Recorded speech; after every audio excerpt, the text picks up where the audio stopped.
Can you even call yourself a car enthusiast if you're not into sports wagons? I think they're awesome, and BMW have created one of the best, the BMW M3 Competition Touring. Welcome to Four Wheels and a Seat, one of only dozens of channels on YouTube where you can see new cars reviewed every week. My name's Alex Dalrymple, and if you want to see more of my reviews, make sure you hit the subscribe button down below, click the notification bell, and give me a like as well if you enjoy the video. To say that the looks of the M3 are polarising would be something of an understatement. That giant snout is a bit of a turn-off for a lot of potential buyers. But you'd have to admit that as a wagon, it actually looks a lot more balanced. And in this matte black finish, it kind of looks like a car that Batman might drive if he was German.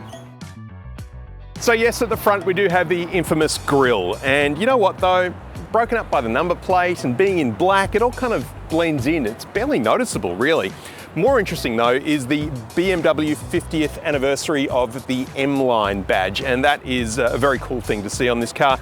BMW laser lights here at the front with a nice blue finish there. Moving around to the side, we've got these gorgeous 20-inch black alloy wheels, and you can even see underneath that gold brake calipers. Now I should point out, they're not actually made of gold, they're just painted gold, okay? Sorry if that's disappointing. Inside we've got big brakes there. They are carbon ceramic brakes because this car has been optioned with just about every carbon extra you can imagine, adding around about $25,000 to the price. You can see this gorgeous shape here though for this beautiful wagon. I think it just looks so good. Moving around to the back, it does get maybe just a little bit busy perhaps. It feels, I don't know, a little bit bulbous or a bit flat in some way.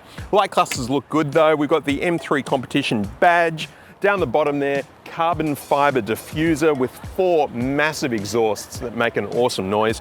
And underneath the powered boot lid is a 500-litre storage space, which proves that this is actually a practical track car. But if you lower the rear seats, which you can do at the push of a button, very easy to do, you expand that space by a further 1,000 litres. And to improve practicality even further, you can actually open the boot another way here with the rear windshield just opening, so you can just easily throw things in there and close it up without having to open the entire boot lid. That's all well and good, but what you really want to know about is the engine. And if you're a fan of BMW M cars, you know exactly what I'm about to say now. This car is powered by a 3-litre straight-six twin turbo that outputs 395 kilowatts of power and 650 Newton meters of torque, propelling this car to 100 kilometers per hour in just 3.6 seconds. That is well into electric car territory. Makes a fair bit more noise than an EV though. Fuel economy is a not so efficient 10.4 litres per 100 kilometres on a combined cycle, and a lot more if you're a little bit lead-footed. And power is driven to all 4 wheels, or 2 if you prefer. You can change that via a 8-speed automatic transmission. First thing you notice when you're getting into this car are the seats. They look amazing, but there's no way of doing it elegantly because you've got these giant side bolsters here that really dig into your leg. These are carbon fiber racing buckets, and look, they do hold you in very nicely, but they are really not designed for day-to-day driving. These are designed for the track. A long road trip in one of these is not really a terribly appealing thought. We've also got this carbon fiber piece here to keep your legs apart, so that sort of sits right in the middle there a little bit awkwardly perhaps, but there is full electric adjustment, and you can adjust the tightness of the side bolsters up here too. The rest of the cabin, of course, is laid out very similar to a regular 3 Series, but being an M car, of course, we've got lots of carbon fiber down here on the lower console, up here in the middle, and everything just feels really sort of nice and sporty. We've got the red and blue stitching here on the steering wheel as well as on the seat belts. And it's a really nice, sporty but luxurious cabin to be in. And of course now we've got operating system 8 on 2 giant LED screens in front of the driver, which works really well. This amount of technology though in a track car like this though does seem just maybe a little bit out of place. I mean, you're here to drive, not play with touch screens, and some of these functions are actually really quite complicated and not easy to use while you're on the go. You don't have to use the touchscreen, of course. There is the jog wheel down here in the lower console if you want to do it that way, but even so, you know, you're here to drive. The center screen also allows you to design your own drive modes, so you can change various aspects of the performance of the car, like the suspension, the engine, the aggressiveness of the transmission, have it in normal, sport, or sport plus. The system also has wireless Apple CarPlay, which has been a little bit flaky over the week I've had this car, but generally works okay. The sound system is magnificent though. It's by Harman Kardon and it sounds excellent. Operating System 8 means that the row of shortcut buttons across the middle here have now gone and been replaced by shortcuts on the home screen. Underneath that, we've got a big carbon fiber lid hiding the wireless phone charging and cup holders. Lower console, again, more of this nice carbon fiber with the jog wheel. This gear shifter, it's a little bit hard to use just because it doesn't actually really move very much. You've got to kind of move it up and to the left to put it into reverse, and then kind of down and across for drive, and it can just be, at a touch, a little bit hard to tell exactly what's going on with that. The center console bin isn't huge, but there is a USB-C charger in there too. Head-up display has been redesigned slightly, but it looks pretty good. The digital instrument cluster, again, it's operating system 8, so there's a couple of different display modes on there with the native navigation maps incorporated into that if you like. Steering wheel, nice and chunky and has a really solid feel to it, like all BMW wheels do, with that nice M stitching I was talking about before, and carbon fiber paddles here that have a great feel when you're shifting manually. We've got the two M buttons here, which are the presets for your drive modes. And yeah, the seating position is really sporty. It's nice and low in the cabin. Visibility is great in every direction. This is a really great cabin to be in. The back seats of the M3 Touring Competition are not bad actually. There's actually a decent amount of room here, and I'm 190 centimeters tall behind my own seating position, and I'm not touching the amazing looking seat in front of me. No, I just can't stop staring at it. It looks so cool.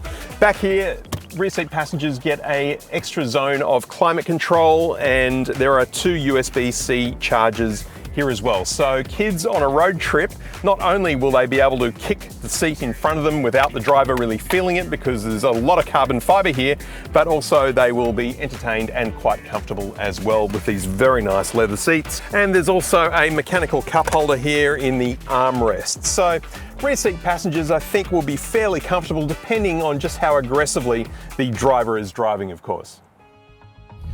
The amount of power this car has, it almost feels a little bit dangerous. It is really a track machine, and while it is a perfectly capable, more than capable, daily driver, it really does its best work out on the track. It's not really designed for, you know, bumper-to-bumper traffic and speed humps and roundabouts. The other issue with having this car in the suburbs is that it rides quite low to the ground, and it is unfortunately quite easy to scrape on driveways and speed humps and footpaths, and there's a lot of beautiful, shiny, very lovely finished surfaces on this car, and with this matte black finish it would be a real shame to ruin them, but I suspect it'd be really easy to do. There is just a ridiculous amount of carbon fiber in here, and I love it. It's even between my legs. There's actually about 3 levels of exhaust noise in this car, I've noticed. There's regular, then we have the exhaust button down here on the lower console to give you more noise, and when you put the car in Sport or Sport Plus, it gets louder still. At the moment, I've got everything set on Sport Plus because why not? And this is a fairly rough patch of road I've just been driving on, but sorry, I got rudely interrupted. So as I was saying, even though I've got this car set in its firmest sport settings, it still doesn't feel like the harshest riding car I've ever driven. It's still pretty smooth and comfortable, which does make this a car that's not ideal only for the track, but you can also use it as a daily driver. However, if you're not taking this car to the track, you should not be allowed to buy it. Being a top spec BMW means that you get every safety feature under the sun. There's nothing missing. I can list quite a few of these features for you on the screen right now, but that's probably not even half of it. While the M3 sedan is a fantastic car, I think I like the Touring better. It's just more distinctive. It's more unique. You don't see as many of these on the roads, and especially with this paint job, it just looks epic. This transmission is just so responsive. It just knows exactly what you want when you want it.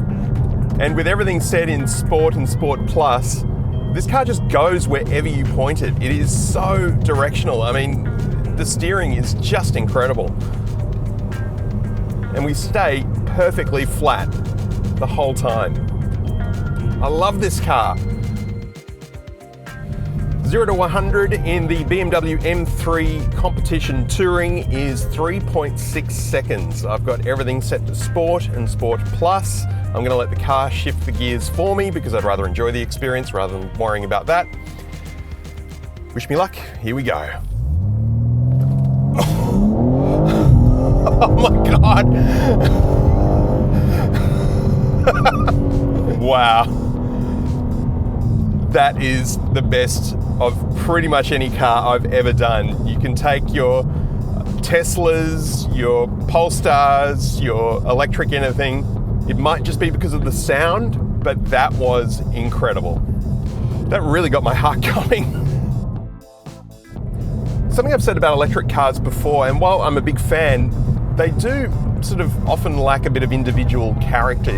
You know, you can close your eyes and feel the steering wheel of this car, not that I'd recommend doing that while you're driving, and listen to the engine note, and there'll be a lot of people who go, oh yes, this is a BMW, an M3. Do the same thing in an EV, and to be honest, it'd be kind of hard to tell where you are.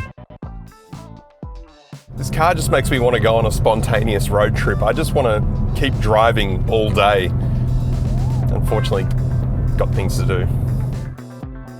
Well, it's going to be a tragedy giving this back on Monday, but on the plus side, I am getting the brand new M2.